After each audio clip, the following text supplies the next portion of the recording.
This week in sports starts us off with the end of the college football season, where this past Monday we had the national championship game between the Alabama Crimson Tide and the Clemson Tigers.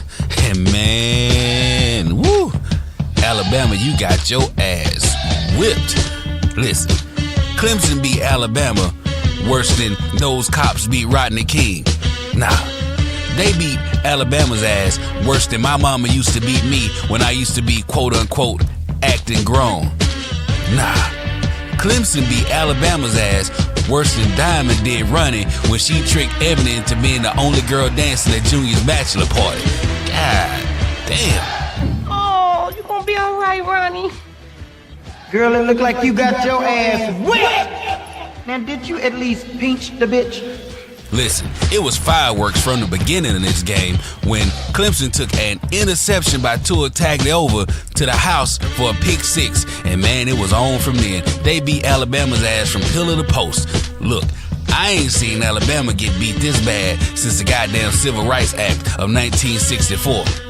I ain't seen Alabama fans this mad since goddamn integration. I tell you what, it was a lot of angry dudes in Alabama last night, and a lot of sister wives got their ass cussed out. Over in the NFL, we find ourselves right in the middle of the playoffs with the divisional rounds going on.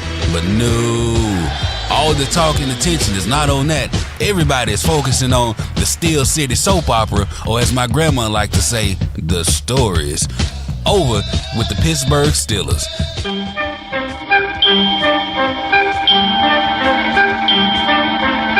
Like sands through the hourglass, so are the days of our lives. Now, we all know about the drama with Antonio Brown having his altercation with Big Ben in Week 17 and didn't play. Well, it has gone further than that.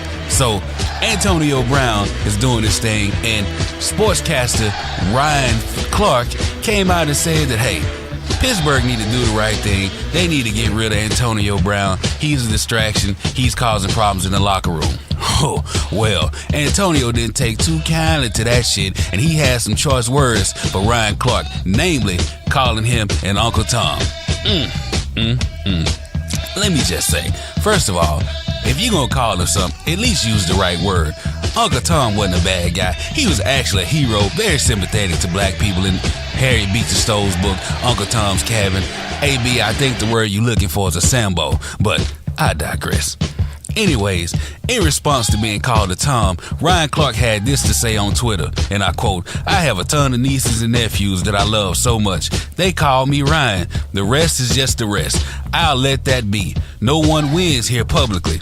Let's all keep the same energy all the time. Happy New Year." Now, that seems innocuous enough, but for those of you who don't speak smoke, let me interpret it for you. What he's saying is, okay, you call me Uncle Tom.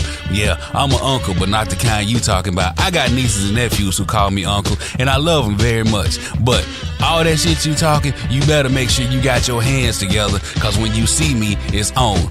And that's what he's telling you. Elsewhere in the NFL, we have the divisional rounds of the playoffs going on, where there are 4 games this weekend. We have the Los Angeles Chargers taking on the New England Patriots. We have the Philadelphia Eagles taking on the New Orleans Saints. We have the Indianapolis Colts taking on the Kansas City Chiefs. And we got the Dallas Cowboys taking on the LA Rams. Now, me personally, I don't have a dog in the fight because my team's pretty much done by goddamn week 9, which still got me pissed off. But if I had to pick somebody to win, I want everybody to win except the New England Patriots and the Dallas Cowboys. For one, I hate New England. Fuck y'all. And for two, I cannot go another week with you niggas screaming, "We them boys." We them folks that's tired of that shit. Over in the NBA, the Western Conference race is still pretty tight, and without LeBron James, the Los Angeles Lakers just can't get right. They have dropped 5 of the last 7 games while he's been out with an apparent groin injury. And man, let me tell you, they are who we thought they would be without LeBron, and they are struggling. I'm talking about struggling worse than Forrest Whitaker's eye to stay open. They struggling worse than Donald Trump struggles to tell the goddamn truth.